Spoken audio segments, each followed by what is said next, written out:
तर अशा आपल्या सुषमा अक्कांनी चाकणकर बाईंच्या सगळ्या या ज्या काही लीला आहेत, धार्मिक आध्यात्मिक जारण मारण तंत्राबद्दलच्या सगळ्या लीला त्या उघड केल्यानंतर अशाच पद्धतीनं अनामिकेवर जखम असलेला आणि त्या अनामिकेवर बँडेज लावलेला एक बुवाई आहे, एक नेताई आहे, ज्यानं एक इप्सित साध्य करण्यासाठी ही सगळी अघोरी पूजा जी केली होती आणि त्याचं फळ त्याला मिळालेलं होतं. आणि तो नेमका कोण आहे याबद्दल चर्चा सुरू होत्या. मग झालं असं, सोशल मीडियावर अशा पद्धतीनं फक्त हात, ते बोट आणि त्या बोटावरचं म्हणजे त्या अनामिकेवरचं बँडेज यांचे क्लोज शॉट्स घेतलेले जे काही स्क्रीनशॉट्स आहेत ते आपल्याला पाहायला मिळाले. मग हळूहळू हातातले गंडे दोरे, ब्रेसलेट्स, माळा इत्यादी सगळ्या गोष्टी यांची कुठेतरी जुळवाजुळव व्हायला लागली आणि मग बाबाचं नावही उघड झालं. अर्थात ते या राज्यातले एक जबाबदार लोकप्रतिनिधी आहेत, सुनील तटकरे. मग सुनील तटकरेंवर जेव्हा ही संशयाची सुई अशी रोखली गेली तेव्हा सुनील तटकरेंनी त्याचं जे काही स्पष्टीकरण दिलंय तेही तुम्ही ऐका.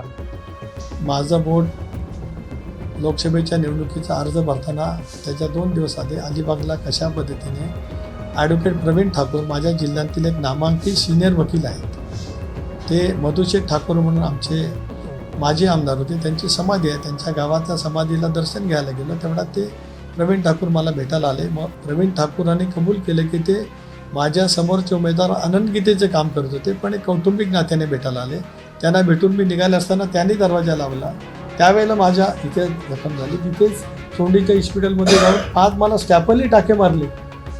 ते नंतर मी दिल्लीत आलो होतो त्यावेळेला सुद्धा होतं. आपण जर काय माझे दिल्लीमध्ये आल्याच्यानंतर बघितलं असेल ते होतं.